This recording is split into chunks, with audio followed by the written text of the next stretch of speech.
Tadi sudah disinggung oleh Bapak Kiai Ridwan bahwa amal wakidiyah amalan yang paling mudah, yang paling gampang untuk menuju usul kepada Subhanahu wa taala. Baiklah, marilah kita buktikan apakah itu benar atau tidak. Amal wakidiyah sebagai amalan yang paling indah, yang paling dasar untuk menuju usul kepada Allah yang paling cepat.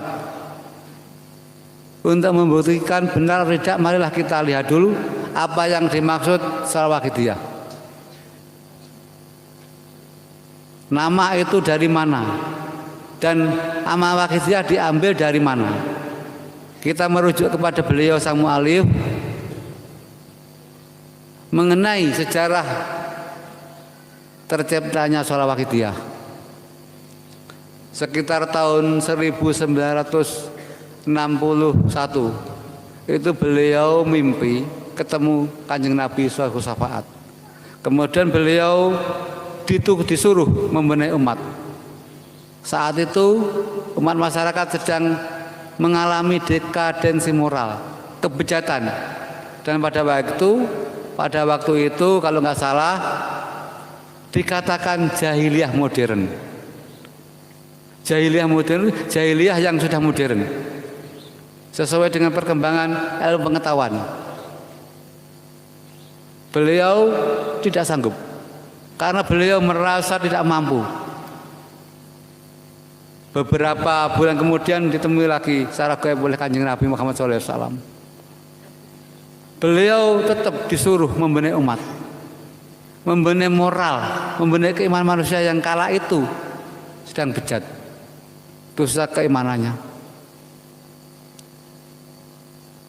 Di akhir cerita, di awal tahun 63 beliau ditemui lagi. Ini agak dipaksa dan diancam. Kalau tidak mau membenahi umat, membenahi moral, membenahi keimanan manusia, beliau disuruh menanggung dosa-dosa semua umat yang bejat itu. Seketika itu beliau demam, saking takutnya. Beliau bingung apa yang harus beliau lakukan.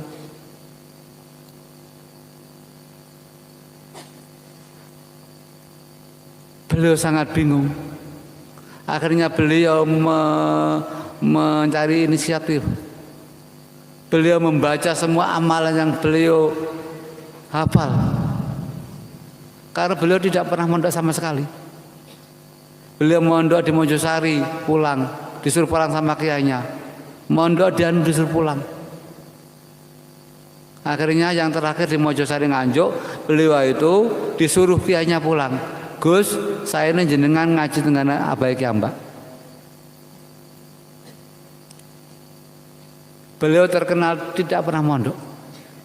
Akhirnya beliau diasuh oleh ayahnya sendiri, yaitu Kiai Haji Ma'ruf. Kiai Haji Ma'ruf itu termasuk perancang dan pengarang tahlil NU dari Kedunglu. Walhasil beliau setiap malam pakai sepeda pancal, naik sepeda pancal, sepeda ontel. Tangan yang kanan dimasukkan ke saku sambil membawa tasbih. Tangan yang di kiri memegang setir. Terus muter ke diri sampai pagi itu entah beberapa lama nggak tahu. Saya juga nggak tahu, ceritanya nggak begitu jelas. Terus pada suatu malam beliau itu ndelosor. Tahu ndelosor ya? Delosoran sambil bawa pulpen. Terus beliau tiba-tiba itu ada yang menyuruh beliau menengok ke atas. Beliau menengok ke atas itu bingung. Di atas genteng buka, langit sampai buka. Di langit ada warna jingga sekecil kelingking, sekecil ini. Kemudian warna jingga semakin besar, semakin turun, tepat di atas genteng rumah. Nah, sekarang rumah itu yang ditempati Gus saya, Pondok Al-Ma'ruf. Terciptanya di situ. Terus beliau itu bingung apa ini. Beliau berhubung beliau itu tidak berpikir itu, beliau bahwa itu, kemudian warna jingga jatuh di depan beliau. Warna itulah akhirnya yang menjadi cikal bakal dari Shalah Waqidiyah. Apa itu? Tulisan. Tulisan itu terdapat di antara lembar Shalah Waqidiyah, doa yang kedua di tengahnya, yang bunyinya nas'aluka Allah wa bihi an tughriqana fil lujati bahril wahdah. Itu. Jadi insya Allah Shalah Waqidiyah itu shalah yang hak. Sebelum saya menerangkan lebih lanjut, baiklah, akan saya terangkan dulu apa yang dimakna, kenapa Waqidiyah namanya, kenapa sholawat kok enggak doa. Saya terangkan satu persatu biar semuanya tahu, biar lebih paham, biar lebih yakin untuk bermujahadah. Sebab keyakinan itu sangat diperlukan, kata Allah. Ana dzoni abdi bi. Daul Allah dalam hadis kursi. Insun mitur panjangkon hambaku. Panjangkon atus keyakinan. Kalau kita meyakini sesuatu baik, yang akan saya berikan baik, kata Allah. Kalau hambaku meyakini sesuatu yang jelek, yang akan saya berikan jadikan. Nah, saya akan menerangkan, memberitahu kenapa kok sholawat dan kenapa kok Waqidiyah, dan apa itu yang disebut ilmu Waqidiyah. Insya Allah nanti kalau kalian semua santri-santri Bali Wadah itu paham, saya doakan mudah-mudahan menjadi ridha subhanahu wa ta'ala, menjadi anak yang soleh-solehah, anak yang bisa menghantar orang tua bahagia dunia dan akhirat, dan anak yang bisa menjadi pejuang-pejuang golongan orang yang bertakwa kepada subhanahu wa ta'ala. Pertama saya akan menerangkan tentang Waqidiyah. Beliau menamakan Waqidiyah itu bertujuan sesuai dengan apa yang didapat saat beliau mimpi gaib bertemu dengan Rasulullah SAW. Nah, beliau itu ditugasi untuk membenahi umat, dan saat itu umat masyarakat sedang rusak. Nah, beliau ditugasi untuk membenahi umat, untuk mengajak umat masyarakat kembali kepada Allah Subhanahu wa ta'ala. Sehubungan beliau ditugasi untuk membenahi umat, beliau mencari nama yang tepat untuk setiap orang yang mengamalkan buah karya beliau. Berhubung beliau itu dari Allah Subhanahu wa ta'ala untuk membenahi umat, mengajak usaha kepada Allah, sehingga beliau menamakan Waqidiyah sesuai dengan tugas beliau, sesuai dengan langkah-langkah beliau. Waqidiyah itu berasal dari bahasa Arab waqid, artinya satu. Kemudian ditambah ya tak marbutoh. Kemudian berbunyi kalimat Waqidiyah, yang artinya golongan orang yang mentauhidkan Allah Subhanahu wa ta'ala. Itu di Waqidiyah itu. Jadi Waqidiyah itu golongan orang yang mentauhidkan Allah Subhanahu wa ta'ala. Pengal Waqidiyah itu. Sholawat. Kenapa kok sholawat? Kok gak doa? Itu juga saking welas asihnya beliau kepada kita, sehubungan tugas beliau untuk membenahi umat. Sholawat. Kenapa kok tidak doa? Beliau menyadari doa itu pasti ada hijabnya, hurufnya keliru, alif lam mim. Kalau keliru itu justru dosa. Sedangkan yang ditangani beliau adalah orang-orang khususnya seperti yang didakwakan Yai Ridwan tadi, rusak, musyrik. Kalau orang rusak itu sulit lidahnya mengucapkan doa yang benar. Sehingga beliau mencari cara bagaimana orang-orang yang rusak, orang-orang yang tidak tahu agama, orang-orang yang tidak tahu hukum, tidak tahu aturan, bisa selamat dengan mengamalkan buah karya beliau. Sehingga beliau menamakan sholawat atau digolongkan sholawat. Sholawat itu doa tanpa hijab. Sholawat berasal dari sholatan, sholat, yang artinya doa. Kemudian dijamakkan menjadi sholawat. Sholat dijamakkan menjadi sholawat, yang artinya beberapa doa.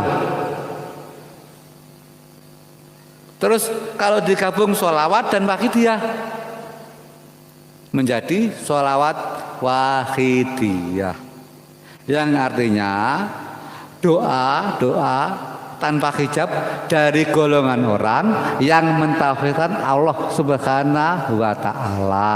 Tuh, insya Allah kalau kita memahami ini, insya Allah kita akan lebih mudah dan lebih berani mengamalkan sholat wahidiyah.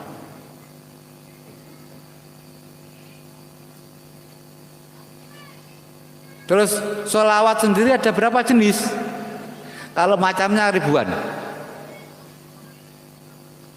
Sholawat insya Allah ada 5 jenis. Yang pertama, sholawat Allah kepada Nabi, yang berarti pemberian rahmat takdim atau pemberian kasih sayang dan kehormatan, kemuliaan dari Allah Subhanahu wa taala kepada Nabi sallallahu alaihi wasallam. Yang kedua, sholawat Allah Subhanahu wa taala kepada selain Nabi. Di sini dirujukan kepada manusia dan jin yang beriman. Sholawat Allah kepada selain Nabi yang berarti pemberian rahmat maghfirah, pemberian ampunan dan kasih sayang bagi manusia dan jin yang mau membaca sholawat untuk Nabi Shallallahu Alaihi Wasallam.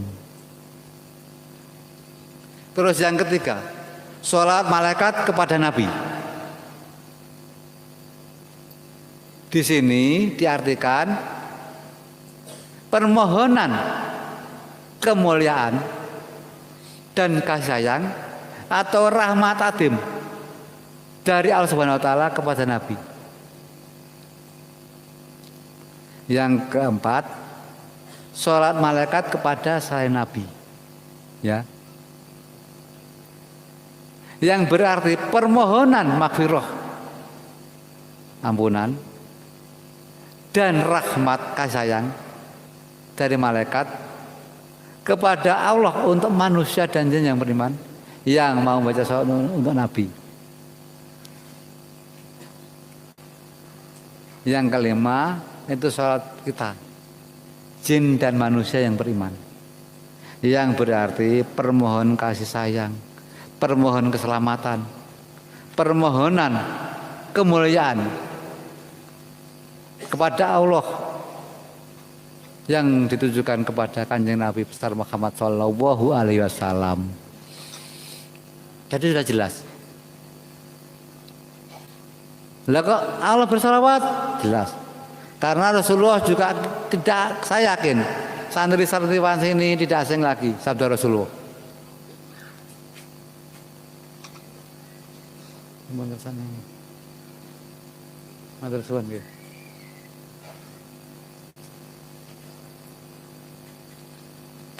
Pasti tidak asing dawuh Rasulullah. Barang siapa membaca sholawat kepadaku 1 kali, maka Allah Subhanahu wa taala membalas 10 kali. Itu saya yakin sana sini tidak asing, karena Yai Ridwan sering mengajarkan ini. Nah, terbukti balasan Allah itu apa? Saat kita Allahumma sholli ala sayyidina Muhammad wa ala ali sayyidina Muhammad, atau as-sholatu wassalamu alaika wa ala alika ya Rasulullah, atau as-sholatu wassalamu alaika ya qad khirat adrikni, 1 kali Allah membalas 10 kali, kata Rasulullah. Balasan Allah apa? berupa ampunan dan kasih sayang bagi kita yang membacakan sholawat untuk Rasulullah 1 kali. Terbukti. Jadi intinya Allah sendiri bersalawat kepada Nabi, juga bersalawat kepada manusia dan jin yang mau membacakan sholawat Nabi.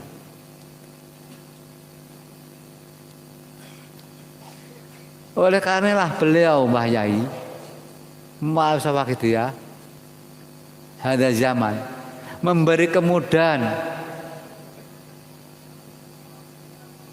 bagi siapa saja yang menginginkan kebahagiaan melalui syafaat Rasulullah, yang menginginkan kebahagiaan melalui ridha Subhanahu wa taala, cukup mengamal Waqidiyah. Di samping itu, beliau juga masih, itu sebenarnya sudah mudah. Beliau memberi kemudahan yang lebih. Apa itu?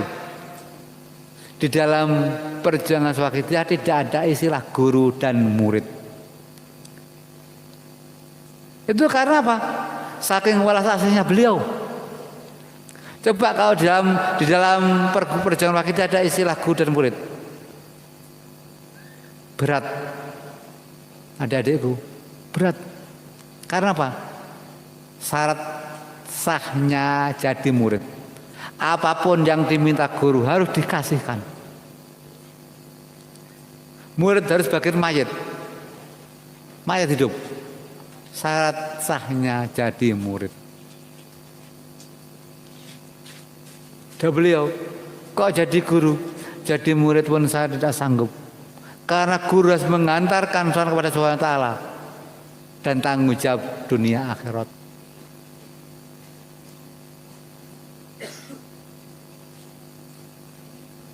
Sehubungan syarat murid dan guru berat. Di sisi lain beliau ditugasi untuk membenahi umat. Beliau membuat kemudahan agar orang-orang yang seperti diceritakan Ridwan tadi, yaitu para musyriki, orang-orang yang bodoh, orang-orang yang bisa mengamalkan dan bisa mendapat ampunan Subhanahu wa taala, maka beliau mengistilahkan pengamal dan mu'alif. Terus syaratnya apa? Asal mau. Asal mau, kan gitu. Nanti beliau memberi kemudahan. Syaratnya apa? Asal mau. Dengan adanya asal mau, insya Allah kita mau saja. Pokoknya sesuai dengan kaidah yang telah ditentukan mu'alif, insya Allah kita akan menjadi orang yang mendapat ridha Subhanahu wa taala.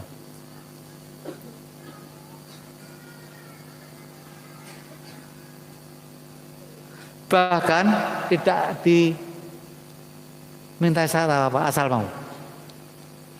Mau apa? Mau menjadi wakil-wakil beliau dalam hal membenahi umat. Al-wakilu mu'as-wakil. Yang mewakili harus sesuai dengan yang diwakili. Di antaranya syarat itu apa? Setiap pengamal harus menjadi pejuang. Ya. Setiap pejuang harus menjadi penyiar. Di situ. Karena apa? Seorang pengamal itu harus membenahi. Beliau itu justru apa ya? Justru membuat syarat dan aturan itu untuk diri kita sebagai pengamal.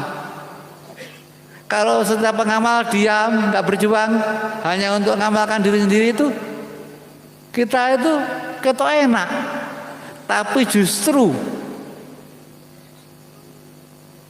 apa? Justru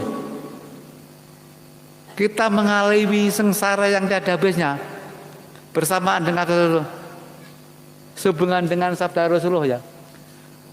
Barang siapa membiarkan kebejatan di depannya, langsung atau tidak langsung, ya, kenal atau tidak kenal, dia diam saja. Padahal dia bisa mengurangi kebejatan itu, minimal dengan doa. Dia termasuk mendukung kebejatan itu. Karena beliau menyaratkan setiap pengamal harus berjuang, setiap pejuang harus menjadi penyiar. Hanya untuk menjauhkan kita daripada golongan yang dimaksud Rasulullah SAW tadi.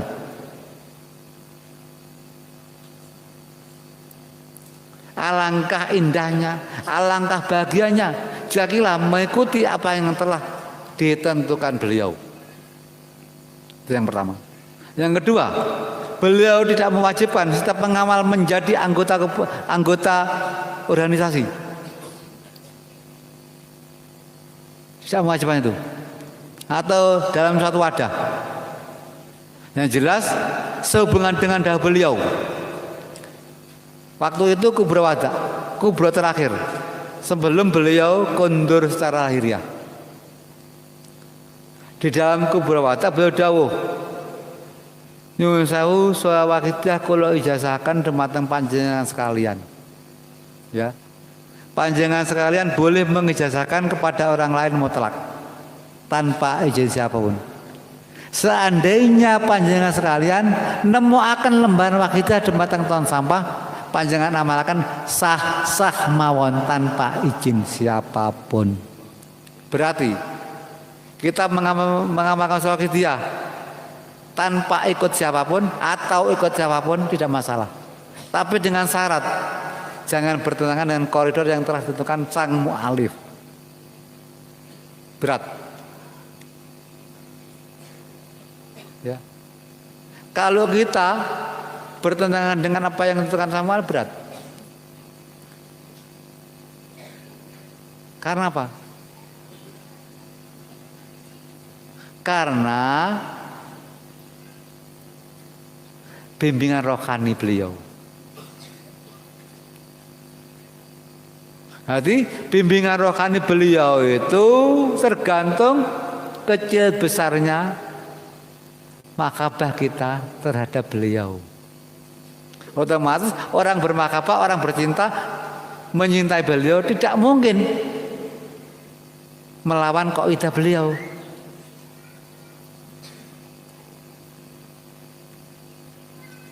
Dan sholawat kita tidak ada karomahnya. Tidak ada karomahnya. Karomah sholawat kita, karomah beliau sang mu'alif. Kalau kita mengamalkan sholawat kita, Allahumma ya wahidu ya ahad, ya wajidu ya jawad, itu kita menyadari atau tidak, kita akui atau tidak, secara otomatis kita sudah berhadapan dengan beliau sang mu'alif. Secara batinnya di depan kita.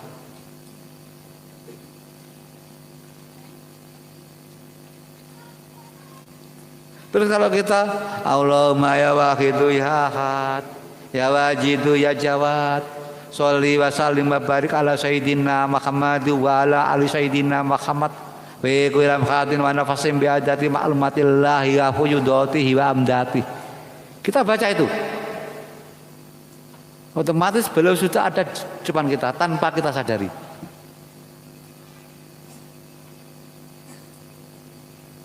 Terus kalau kita saat itu batin kita benar-benar tadzalul taala menghadap beliau, sak bejo-bejone awake dhewe adik-adikku, bimbingan langsung datang ke dalam dada kita karena beliau musilatil hadratil aliyah.